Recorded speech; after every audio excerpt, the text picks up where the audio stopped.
Yep.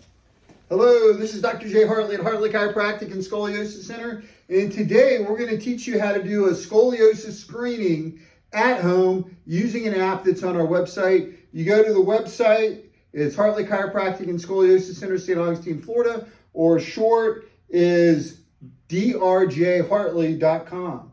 So we click the website and then you do the drop down, you go to scoliosis, and then you go to online screening, you go to screening app, and then you scroll down to the bottom and you hit the screening app. If you're on your PC, it'll be on the right. And it takes you through a series of questions, right? So the first one, you're going to be looking at the person from behind and you're going to check their shoulder level, okay? And you're going to accept the disclaimer. And then if they have shoulder unleveling, you'll hit yes. Then the next thing is you're going to look at the scapula. So if you see one scapula that sticks out more than the other, then you're going to click yes on that. Then you're going to look at the waist. So the person may be like this, or you'll see a bigger gap in between their arm and their hip here.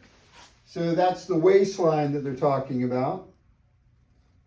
The next one's an obvious curve. So with some scoliosis patients, you'll just visually can see that they usually have a left lumbar, right thoracic curve. That's the most common scoliosis. And with that curve, typically they'll have a high right hip and a high right shoulder. So if I'm like at the mall or at church and I look at somebody from behind and I see a high right hip, high right shoulder, I pretty much know that that person has scoliosis. Then the next thing is what's called the Adams test. So when scoliosis is suspected and you go to the pediatrician and they'll have your child bend forward, they'll look for this rib arch. If this rib arch is visual to the naked eye, you usually already know the patient has a 20 to 40 degree curve if it's very obvious. We do a specific measurement in the office to track that with a device called a scoliometer. So if you see the rib arch, you're going to check yes. And then they're going to bend forward a little bit more.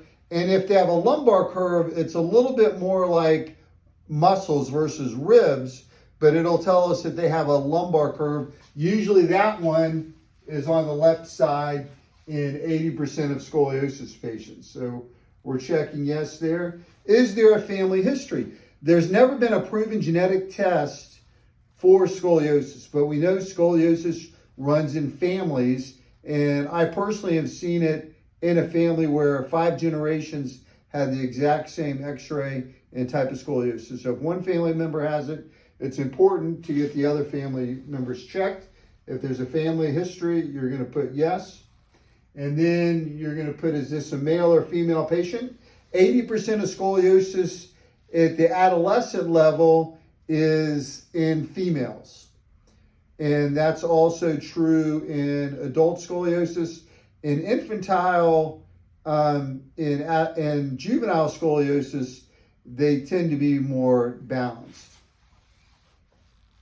So we're going to hit female, and then we're going to hit submit.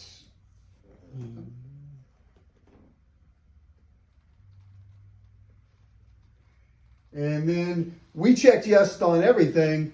So it's letting us know that we have a high risk for scoliosis. So you can do that at home, do all your kids, your family members.